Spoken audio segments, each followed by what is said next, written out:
Hello everyone, my self Anurag Singh Rathore. और इस वाले वीडियो में हम देखने वाले हैं इटली का एकीकरण। बहुत ही आसान शब्दों में देखेंगे इटली का एकीकरण और बहुत ही एकदम से ऐसा फ्लो में चलेंगे कि जैसे कोई फिल्म चल रहा है। आ रहा बात समझ में? बिल्कुल टेंशन नहीं लेना है। इटली के एकीकरण को लाइन बाय लाइन समझना है कि इटली के एकीकरण में क्या हुआ था। देखो, यहाँ पे जितने भी कैरेक्टर आपको दिख रहे हैं वो सारा इसमें काम आएगा भाई। हम एक एक करके कैरेक्टर का नाम बता देते हैं। देखो, ये है आपका गैरिबाल्डी, ठीक है, जिन्होंने लाल कुर्ती वाले सेना का गठन किया था। और ये है इनकी पत्नी, धर्म पत्नी है, ठीक है, ये भी इनका सपोर्ट करी थी, है ना। ये है आपका काउंट काबूर, ठीक है, काउंट काबूर जो है ना, ये बहुत बड़ा योगदान देंगे। और ये है भाई यहाँ के पोप का मतलब ये है पंडित जी। और ये मेजनी का भाई भयानक वाला मोए मोए हुआ था। और ये है नेपोलियन बोनापार्ट थर्ड, ये नेपोलियन बोनापार्ट थर्ड है। इन सभी किरदारों को आप हमारे इटली के एकीकरण में देखने वाले हो। तो एक एक करके हम इसको समझते हैं कि कैसे इटली का एकीकरण संभव हुआ था। इटली के एकीकरण से पहले हम समझेंगे कि एक्चुअल हुआ क्या था। देखो, सबसे पहले इटली के एकीकरण को समझने के लिए हमको पूरा एक फ्रांस का या यूरोप का नक्शा चाहिए। किसका नक्शा चाहिए सर? यूरोप का नक्शा चाहिए। क्या हुआ था यूरोप में? ये आपको जितना बड़ा जो दिख रहा है वो सब का सब यूरोप है, ठीक है सर, ये यूरोप है। आ रहा बच्चा बात चीज समझ में? ये यूरोप है। यूरोप में हम आपको दिखाएंगे भाई, देखो ये फ्रांस है। आज का ये नक्शा है, पहले का नक्शा नहीं है, और बड़ा था। और ये ऑस्ट्रिया आपको दिख रहा है, ध्यान से समझना, ये ऑस्ट्रिया बहुत बड़ा था, ऑस्ट्रिया, ठीक है, ये ऑस्ट्रिया बहुत बड़ा था। और ये तुम्हारा इटली ये रहा, ध्यान से समझना, इटली ये रहा, जिसमें सिसिली है, नेपल्स है, नीचे वाला सिसिली नेपल्स है, ये रोम का साम्राज्य है। और जिनेवा है, फिर उसके बाद वेनेसिया है, फिर स्लोवेनिया है, ऐसे करके बहुत सारे। ये आपका इटली है। और उसके बाद ये आपका कौन है? ये आपका ब्रिटेन है।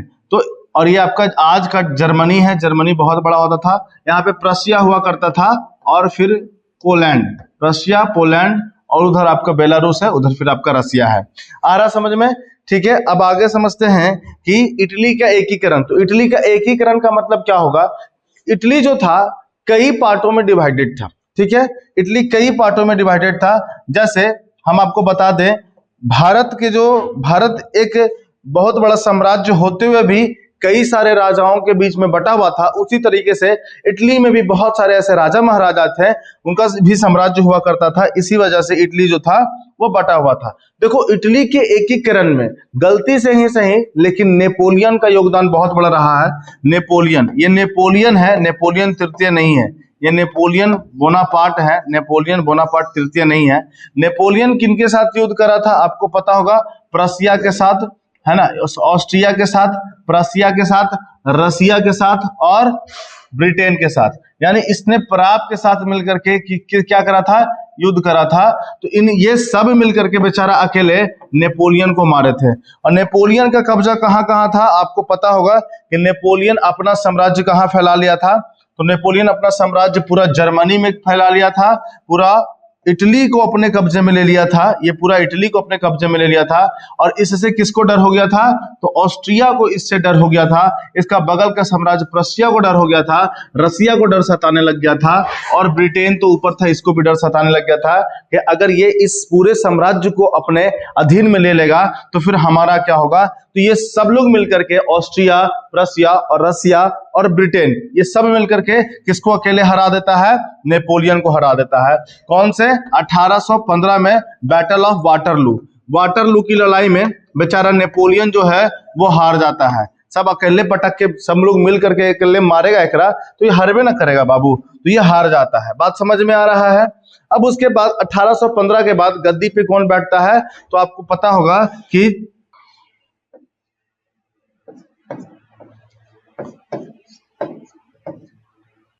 चार्ल्स दसम जो है वो गद्दी पे बैठता है।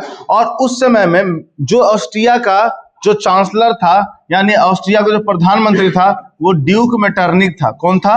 ड्यूक मेटरनिक, ठीक है, ड्यूक वो बाइक वाला ड्यूक इकरे नाम पे निकला है।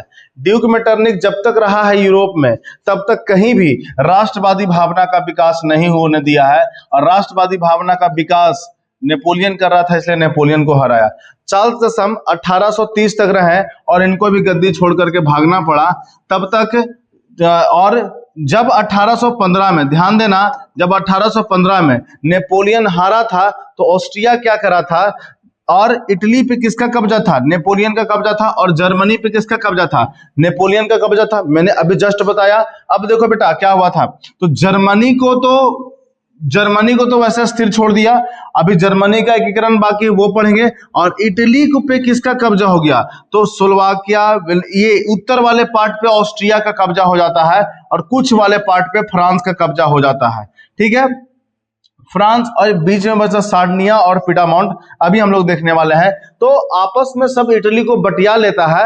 वैसे जो नेपोलियन था, नेपोलियन इटली को 3 भाग में बांटा था। एक था पहला सिस्पाइन गणराज्य, लिगुलियन और ट्रांसपेडेन। और इससे क्या हुआ था, जो नेपोलियन क्या करा था कि जहां भी ये जाता था वहां सबसे अच्छा व्यवस्था करता था कि ये ट्रांसपोर्टेशन सिस्टम को बहुत बढ़िया कर देता था। तो इटली में भी ट्रांसपोर्टेशन सिस्टम को बढ़िया कर दिया था, यहाँ का सिस्टम भी बहुत अच्छा कर दिया था। तो यहाँ के लोगों को लगता था भाई कि नेपोलियन जैसा शासक आएगा। लेकिन क्या हुआ कि इन सब लोग मिलके क्या करा, नेपोलियन को हरा दिया। तो बेचारा नेपोलियन हार जाने के बाद वापस यहाँ राजतंत्र आ गया, इटली में राजतंत्र आ गया, और यहाँ अल्बर्ट नाम का राजा जो है शासन करने लग गया। और वहीं फ्रांस में जो है चार्ल्स दसम की गद्दी मिल गई 1830 में। 1830 की क्रांति में इसको भी गद्दी छोड़ना पड़ा। अब आगे देखेंगे, यह है लुई फिलिप। लुई फिलिप को 1848 की क्रांति में इसको हटाया गया, इसको भी गद्दी छोड़ने पे मजबूर किया गया। तब तक भी किसका शासन था, तब तक भी यहाँ पे ऑस्ट्रिया का शासन था। किसका शासन था, ऑस्ट्रिया का शासन था। लेकिन 1848 की कोई आम क्रांति नहीं थी, वो इसको भी गद्दी छोड़ने पे मजबूर कर दिया।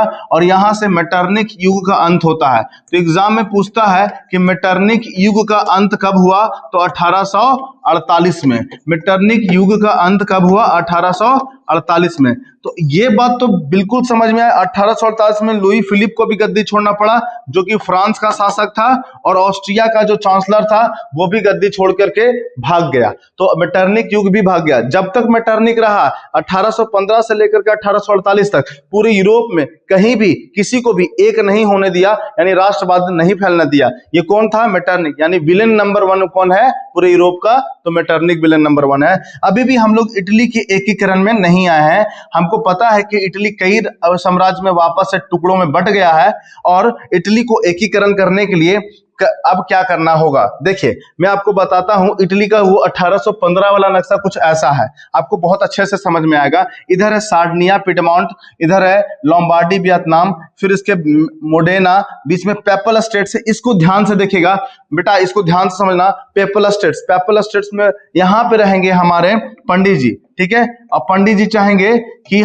पंडित जी पूरे यूरोप को अपने कब्जे में लेना चाहेंगे।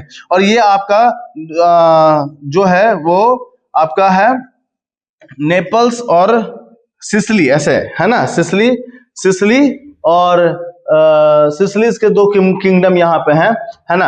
आगे देखिएगा, यह 1815 का मैप है। हुआ ये था कि बीच वाला जो पार्ट था वो पोप पियूस 9 के हाथ में था। ये पेपल स्टेट्स किनके हाथ में आता है, इनके हाथ में। और ये चर्च के महान थे, और उस समय में पोप को बहुत ऊंचा दर्जा दिया जाता था, इनको भगवान का स्वरूप माना जाता था। पहले जमाने में यही राजा का काम किया करते थे, तो इनको कुछ नहीं बोल सकता था, इसलिए पूरा जो पेपल स्टेट था इनके कब्जे में आता था। और ऊपर में सार्डिनिया, पिडामोंट था। सार्डिनिया, पिडामोंट के जो राजा थे वो थे विक्टर इमोनियल सेकेंड। देखो विक्टर इमोनियल सेकेंड जो थे, सॉरी मैंने इनको हाँ ये विक्टर इमोनियल सेकेंड है। विक्टर इमोनियल सेकेंड जो थे ये कहाँ पे राज कर रहे थे, तो सार्डिनिया, पिडामोंट पे राज करते। ये सार्डिनिया, पिडामोंट के अंडर में ही आता था। और ये जो ग्रीन वाला पार्ट आप देख रहे हो, ये ऑस्ट्रिया कब्जे में लिए हुए था। उसी समय से 1815 की लड़ाई से ऑस्ट्रिया के कब्जे में ये आता था। ये जो था पेपल स्टेट्स में। और जो नेपल्स और सिसिली मैंने आपको बताया, नेपल्स और सिसिली में छोटे मोटे अमीर कुलीन लोग थे, और कोई बहुत जिसके पास बहुत बड़ा साम्राज्य हो गया, मान लेते कोई जमींदार है, तो ये इस वाले पार्ट में आता था। तो बेसिकली अगर देखा जाए तो एक ही राजा के तहत क्या है भाई, ये वाला पार्ट आ रहा है सार्डिनिया और पिटामोंट का बीच में तो पोप का अधिकार हो गया है। तो इटली को एकीकरण करना बहुत ही मुश्किल था। तो इटली के एकीकरण में किसका योगदान रहता है, मैं आपको बताता हूं इटली के एकीकरण में किनका योगदान रहता है। तो आपको सबसे पहले हम इसको थोड़ा सा समझते हैं कि क्या हुआ था। देखिए, मैं मेजनी के बारे में आपको समझाता हूं कि मेजनी कौन था। तो मेजनी का क्या काम रहा, देखिए सबसे पहले जब 1815 में नेपोलियन को हराया गया तो मेजनी को चुल मचा क्या कि ये राष्ट्रवादी भावना को फैलाएगा। बात समझ में आ रहा है? ये भगत सिंह है, समझ लीजिए ये इटली के भगत सिंह है, गांधी जी जो भी मान लीजिए, इटली के ये भगत सिंह हैं और ये चाहते थे कि इटली में पूरा राष्ट्रवादी भावना हो, कोई राजा का शासन ना हो, एक संविधान बने, एक पार्लियामेंट बने, एक संसद बने और पूरा इटली उसी के अकॉर्डिंग एक देश के रूप में काम करे। यहाँ पे किसी तरह का कोई राजा महाराजा शासन नहीं करे। इसके लिए इन्होंने एक गुप्त संगठन बनाया। गुप्त मतलब चुपके चुपके, जिसका नाम था कार्बोनरी। कौन थे भाई? कार्बोनरी नाम का संगठन बनाया और वहां पे वो और इसके साथ जुड़े भी और वहां पे लोगों को इकट्ठा करने लग गए। इकट्ठा करके इन्होंने सबसे पहले यंग इटली की स्थापना करी। किसकी स्थापना करी? Young Italy. 1831 में 1831 में यंग इटली और बाद में फिर उसी 2-3 साल में के बाद में यंग यूरोप नाम का, यंग यूरोप आपके एग्जाम में आता है, यंग इटली और यंग यूरोप नाम का संस्था कौन स्थापित किया था? तो ये मेजनी। कौन थे? मेजनी। और इससे क्या करते थे, ये जगह जगह जाते थे, कॉलेज में जाते थे और युवकों को, जो यंग युवक होते थे उनको क्या करते थे? इकट्ठा करते थे और उनको आंदोलन, उनको देश के बारे में समझाते थे, उनको आंदोलित करते थे, ये काम करते थे। लेकिन इनका काम जो है, ये राजा किनको पता चल जाता है? तो ये राजा विक्टर इमैनुअल को पता चल जाता है कि कोई एक बंदा है जो हमारे लोगों को भड़का रहा है। तो ये क्या करते हैं, इसको देश से बाहर निकलवा देते हैं। कह रहे चोट्टा तुम हमारे लोगों को भड़का रहा है, जबकि हम चाहते हैं इटली का एकीकरण हमारे अंडर हो। तो ये वापस इसको देश से निकाल दिया जाता है और ये देश से कहां चला जाता है? ये चले जाते हैं ऑस्ट्रिया। कहां चले जाते हैं? ऑस्ट्रिया। उसके बाद अब आगे का कहानी यहां से कट जाता है। इसके बाद जब राजा 1848 में, जब मैंने बताया कि 1848 में मैंने आपको क्या बताया कि 1848 में ड्यूक मेटरनिक जब हार जाता है तो इनको लगता है कि चलो वापस से हम आते हैं और आकर के इटली का एकीकरण करते हैं। तो 1848 में वो फिर से रिटर्न आते हैं और रिटर्न आकर के फिर से आंदोलन करने लग जाते हैं। लेकिन इस बार भी वो सफल नहीं हो पाते हैं, क्योंकि इस समय में तब तक जो है वह हमारे जो काउंट काबूर थे वो कई सारी योजनाएं बना चुके थे और बहुत शक्तिशाली हो चुके थे। इसके वजह से राजा के साथ कॉन्फ्लिक्ट नहीं कर पाते हैं और वापस से देश से निकाल दिया जाता है या फिर वो पलायन करके भाग जाते हैं। लेकिन इनके वजह से क्या हुआ, पूरी इटली में एक क्या हुआ, पूरी इटली में राष्ट्रवादी भावना का विकास हुआ।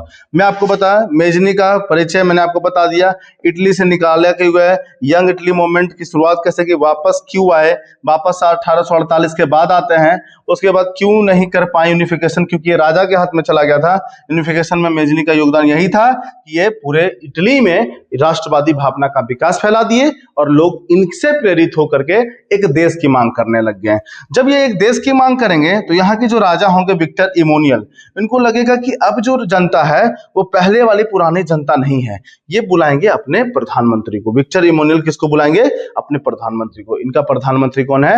काउंट कैमिलो डी कैबूर, है ना। तो ये जो है जिनको बुलाएंगे, बोलेंगे ए बाबू सुनो, क्या है ना, थोड़ा सा टेंशन है, जो अब हम चाहते हैं कि पूरा इटली जो है एक हो जाए और हमारा शासन बढ़ जाए, क्या तुम इसको एक कर सकता है? तो बोला एकदम मालिक, एकदम, ये दोनों मिल करके क्या करेगा? इटली का एकीकरण करेगा।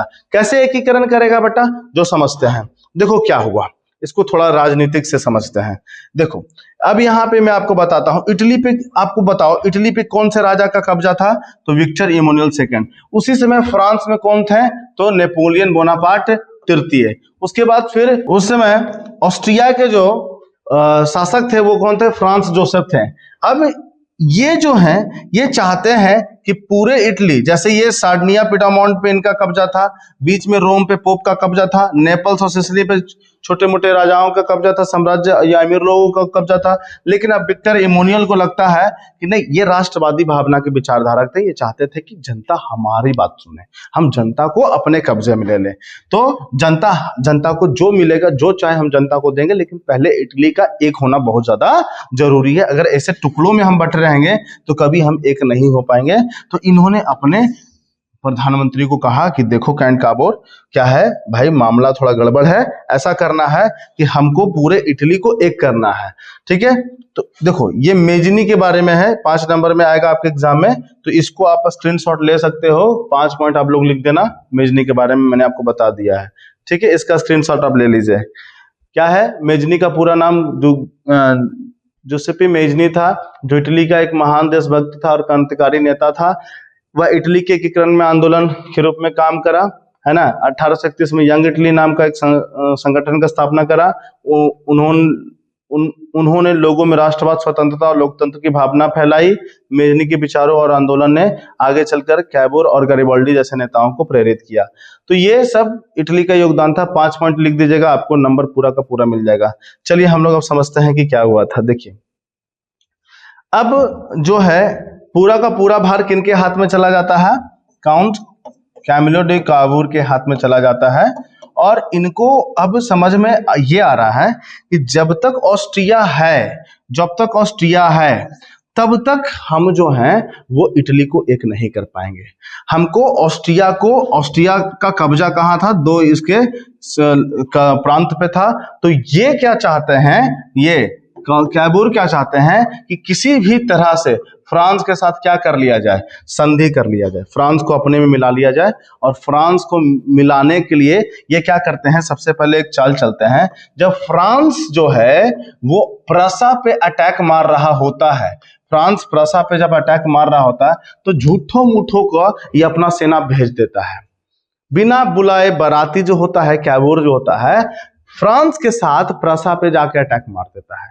तो इससे बड़ा जो फ्रांस का राजा होता है नेपोलियन बोनापार्ट खुश हो जाता है, उसको पेरिस में बुलाता है, फ्रांस की राजधानी पेरिस बुलाता है कि भाई ये हमारा मदद किया था, आइए पेरिस संधि आता है। तो पेरिस संधि में और भी जो ऑस्ट्रिया के राजकुमार जाते हैं और वहां पे इसको विक्टर इमैनुअल को भी, और जर्मनी के राजा सब आते हैं। यूरोप के मेन राजा वहां पे रहते हैं। तो उनका बोलता देखो ये मेरा भाई है, ये हमको प्रसा के युद्ध में, क्रीमिया का युद्ध वैसे बोल रहे हैं, क्रीमिया के युद्ध में हमको मदद किया है, अब बताओ तुम्हारा क्या प्रॉब्लम है। तो ये वहां पे सबके सामने क्या बोल देता है कि देखिए महाराज, ये जो रजवा है जोसेफ जो है वो हमारा 2 जो है प्रांत ले ले है। बताइए ठीक बात है कि गलत बात है? तो इसका भयानक बेइज्जती हो जाता है। तो अब यहाँ के बाद ये बोलता है कि सुनिए, अब इसके साथ ये क्या करता है, फ्रांस के साथ गुप्त संधि क्या करता है कि देखिए अगर आप मेरा साथ दीजिएगा, हम झूठ मूठ का लड़ाई किसके साथ करेंगे? ऑस्ट्रिया के साथ लड़ाई करेंगे, क्योंकि सटले है, ऑस्ट्रिया के साथ हम लड़ाई करेंगे। अगर ऑस्ट्रिया वाला लड़ाई में हम मेरे साथ आ जाइएगा तो हम आपको अपना 2 प्रांत दे देंगे। तो बोला कोई दिक्कत नहीं है भाई, हमको ऑस्ट्रिया को मारने में क्या दिक्कत है, तुम्हारा क्षेत्र, हम तुमको युद्ध ये करवाएंगे। तो ये क्या करता है, अपने साथ किसको मिला लेता है? फ्रांस को मिला लेता है। और ये किसके साथ युद्ध करता है? ऑस्ट्रिया के साथ, जिसमें फ्रांस इसका क्या कर देता है? मदद कर देता है। और मदद करने के बाद ये किसको हरा देता है? फ्रांस को हरा देता है। और बजाबते ये अपना एक एरिया वापस ले लेता है ना, यहाँ पे एक एरिया को वापस ले लेता है। और इससे फ्रांस को भी थोड़ा बहुत लगता है कि यार ये तो बड़ा भयानक काम किया। समझ में आ रहा है कि नहीं आ रहा है? तो ऊपर वाला जो नॉर्थ वाला है वो कम से कम आजाद करवा लेता है ऑस्ट्रिया से, तो नॉर्थ को अपने में मिला लेता है। तो काउंट काबूर के बारे में भी आता है, अब देख लेना, ब्रेन ऑफ इटालियन। काउंट काबूर के बारे में भी आता है कि काबूर का पूरा नाम काउंट कैमिलो डी काबूर था, जो इटली का महान राजनेता थे, कूटनीतिज्ञ थे, किंगडम ऑफ सार्डिनिया प्रधानमंत्री थे, एकीकरण में प्रमुख नेता माने जाते हैं। नेपोलियन तृतीय के साथ गठबंधन करके ऑस्ट्रिया साम्राज्य को अपने में लड़ा लिया, ठीक है, युद्ध से लड़ा। और ये वाला क्षेत्र, लोम्बार्डी क्षेत्र को मुक्त करवा दिया, है ना। और उन्हीं के कूटनीतिज्ञ का मतलब होता है डिप्लोमेसी सोच का के साथ सैन्य संगठन और जनमत संग्रह के जरिए उसे मध्य इटली को एक झंडे के नीचे लेकर के आ गया। देखो मध्य इटली का लाना बहुत बड़ा एक काम था। मध्य इटली मतलब जिसमें पेपल स्टेट था, पेपल स्टेट्स को भी वो ले लेते हैं बाद में, इसके साथ मैं आपको पेपल स्टेट्स की कहानी आगे बताऊंगा। इन्हीं इटली के एकीकरण का ब्रेन भी कहा जाता है। इसका भी आप स्क्रीनशॉट आप ले लीजिए। उसके बाद हम चलते हैं आगे क्या हुआ था, देखिए ध्यान से। ये आपको समझ में आया कि नॉर्थ वाला जो इटली था, नॉर्थ वाला इटली को मिलाने में किसका योगदान पूरा का पूरा काउंट कैमिलो डी काबूर का था। और ये जो थे वो नॉर्थ इटली को आपस में मिला लिए। तो ये सार्डिनिया, पिडामाउंट और नॉर्थ इटली का लोम्बार्डी क्षेत्र आ गया। अब फ्रांस को लगने लगा कि फ्रांस में, इटली में कुछ ज्यादा ही राष्ट्रवादी भावना हो रहा है, अभी पूरे इटली को ना मिला करके कहीं हम पे ना अटैक मार दे। तो फ्रांस जो था वो झूठ मूठ का सपोर्ट किसको दे लेता, फ्रांस जो था वो झूठ मूठ का सपोर्ट किसको दे लेता, तो यहाँ के पेपल स्टेट्स का जो पोप थे, पोप को ये सपोर्ट दिए हुए था। किनको सपोर्ट दिया था, पोप को ये सपोर्ट दे लेता। फ्रांस को भी डर था कि इटली जब पूरा एक हो जाएगा तो कहीं हम पे ना अटैक मार दे, इसलिए बीच में नहीं चाहता था कि जो पोप है उनको हटाया जाए, क्योंकि अगर ये पूरा हो जाएगा तो इधर का जनता और इधर का जनता और बीच का जनता, लेकिन बीच की जनता पोप से बिल्कुल भी एकदम खुश नहीं थी। वो चाहते थे कि हम किसके साथ चले जाए, तो वो हम कैबोर के साथ चले जाए, ऐसा उनको जनता चाहती थी। लेकिन देखिए होता क्या है, आपको बता देते हैं। जो आपका नेपल्स और सिसिली वाला जो स्टेट है, नेपल्स और सिसिली वाला स्टेट है, वो एक सेनापति जो होते हैं, पुराने सेनापति, वो है गैरिबाल्डी, है ना, जोसेपी गैरिबाल्डी। लाल कुर्ती वाले सेना का संगठन करते हैं, लाल कुर्ती वाले। और ये सब सब किसान हैं, मजदूर हैं, है ना। इन्होंने, ये सब वॉलेंटियर्स हैं, स्वयं सेवी हैं। ये खुद इनके कहने पे सब लोग आते हैं। और इनको ये पहले मेजनी के विचारों से, और ये पूरा नेपल्स पे इनका कब्जा होगा, नेपल्स पे इनका कब्जा होगा और सिसिली पे इनका कब्जा होगा।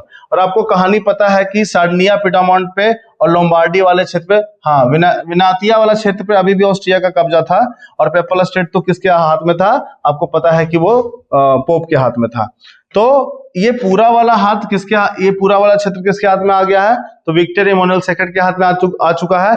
और गैरिबाल्डी जो है, वो गैरिबाल्डी निचले वाले जो जितने भी सब एक सेना का संगठन बनाएंगे, और संगठन का सेना बना करके वो नेपल्स को और सिसिली को अपने कब्जे में ले लेंगे। यहाँ के ये पूरे स्टेट्स को अपने कब्जे में ले लेंगे। एक इनका मजेदार इंटरेस्टिंग बात क्या है कि जब भी ये इटालिया कहते थे, इटालिया का मतलब होता है आगे बढ़ो, लड़ो, तो इनके सेना को सुनाई देता था कि लाटालिया कह रहे हैं। लाटालिया हो सकता है कि इनकी बीवी को कैद किए हुए है और ये अपनी बीवी को छुड़ाने जा रहे हैं। लाटालिया का मतलब लोग ऐसा समझ लेते हैं।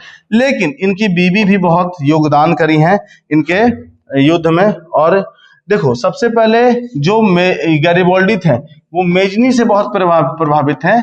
लेकिन जब मेजनी भगोड़ा निकल गए, यानी भाग गए, तो इनको लगा नहीं, काउंट कैबोर जो हैं वो बहुत अच्छा काम कर रहे हैं, इनके साथ हमको आना चाहिए। और कैबोर के साथ बाद में आ जाते हैं, मेडली को हटा देते हैं और इनको अपना प्रेरक मानते हैं, कैंट काबोर को अपना प्रेरक मानते हैं।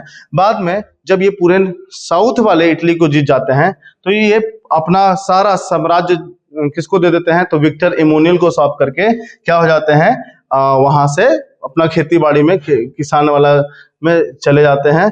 और बीच वाला अब देखते हैं पोप्स पियूस 9 का क्या हुआ। होता क्या है कि देखो, एक वॉर होता है किनके बीच में, तो एक वॉर होता है ऑस्ट्रिया और फ्रांस के बीच में, ऑस्ट्रिया और फ्रांस के बीच में। नेपोलियन बोनापार्ट और ऑस्ट्रिया के जो राजा थे उनके बीच युद्ध हो रहा था। तो यहाँ पे जो पेपल स्टेट्स में जो चर्च की देखभाली के लिए जो सेना थी, उस सेना को बुला लिया, कहा जाता है ऑस्ट्रिया में बुला लिया जाता है। इसका फायदा उठा लेता है विक्टर इमैनुअल या कैबोर। बोलता है कि भैया अभी पेपल स्टेट्स में कोई राजा नहीं है, कोई सेना नहीं है, और अगर देखो इनडायरेक्टली रूप से क्या करता है, ये वाला स्टेट्स और ये वाला स्टेट्स विक्टर इमैनुअल के हाथ में आ चुका है, तो ये क्या करता है, इस पे कब्जा कर देता है, इस पे अटैक मार देता है। तो अब पोप करेगा क्या, पोप खाली रोम में रहेगा और ये पूरा क्षेत्र किसके हाथ में मिला लेते हैं, ये पूरा जो है नॉर्थ से लेकर के साउथ तक, मिडिल तक लेकर के वो सब क्या कर लेते हैं, अपने अधीन में ले लेते हैं। और ये बेचारे जो पोप हैं वो देखते रह जाते हैं। और इस तरीके से क्या होता है, पूरे इटली का एकीकरण संभव हो पाता है। कि आई होप आपको ये वीडियो समझ में आया हो।